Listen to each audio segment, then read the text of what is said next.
Last week, I made a video about the Jaybird Run XT, which you can watch right over here. And in that video, I basically said, do not buy the Jaybird Run XT because of various reasons. Now, in the comment section of that video, there were a lot of people who agreed with my views and they offered some really positive comments. Thank you so much for your comments. I really enjoyed reading them.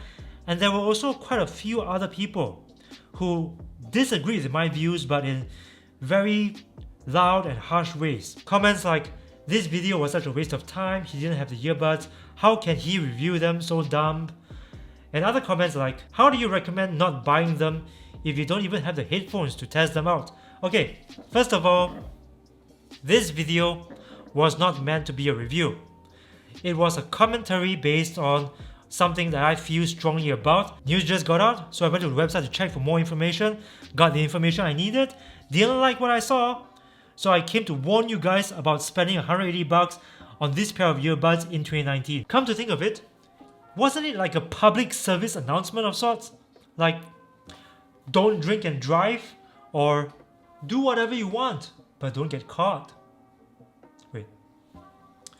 Anyway, the fact is that I don't usually do that because, and this is especially for True Wireless earbuds, it's impossible to tell from just by looking at the spec sheet, graphs, charts, reports, how reliable the wireless connection is between the right earbud and the left earbud, because some earbuds use Bluetooth, some earbuds use NFMI, near field magnetic induction. If you don't know what that is, please watch this video, it's very helpful. And it's impossible to tell how good it sounds just by looking at specs.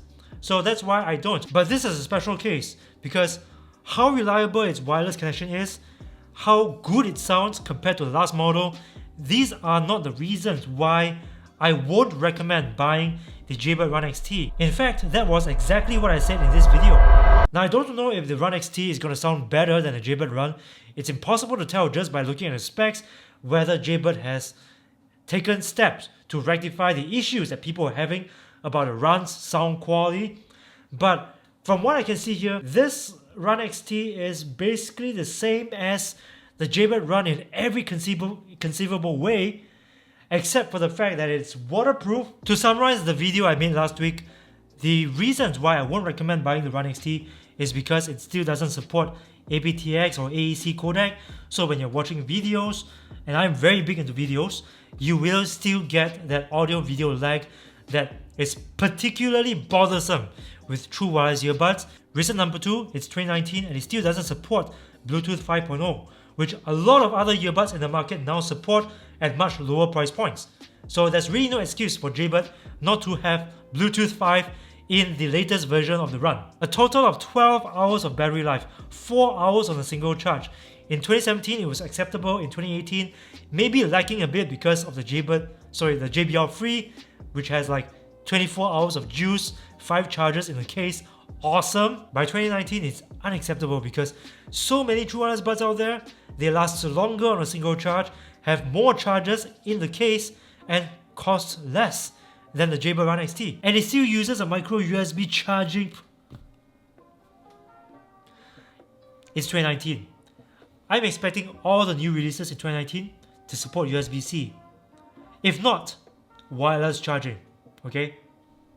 Don't look at me funny because it was just leaked today that Samsung might have a pair of True Wireless earbuds in the works that support wireless charging from the Samsung Galaxy S10 smartphone. And it may cost about the same price as the Run XTs.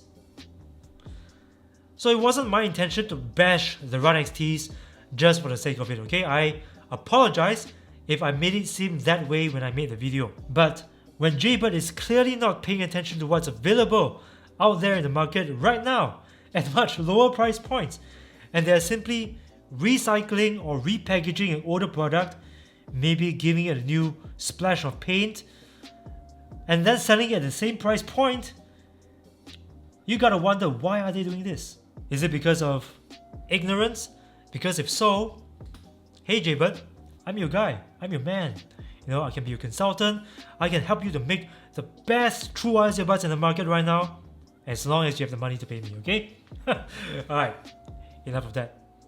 But anyway, that isn't the only thing. It appears that Jaybird has also not taken any steps to address any of the concerns that people were having with the original runs. And I know this because I've been reading reviews from actual people who have bought the Run XTs. So apparently the connectivity issues are still there between the earbuds. These people believe that Jaybird is still using Bluetooth to get the earbuds to connect to each other instead of the more reliable NFMi technology. And the Run XTs apparently still has that static and distortion in the mid-range when it's playing audio. So how is this an improvement over the previous model in any way? 180 bucks, my god. So this is all I gotta say about the Run XTs. Thank you guys for watching, and if you like this video, please do not hesitate to punch that like button and share this video with your friends. Subscribe to this channel if you haven't already, and remember to ring the bell to join my notification squad because I upload videos every single week, and this is the only way you'll get notified. Thank you guys for watching. My name is Aaron, and I'll see you again in the next one. Okay, face palm out.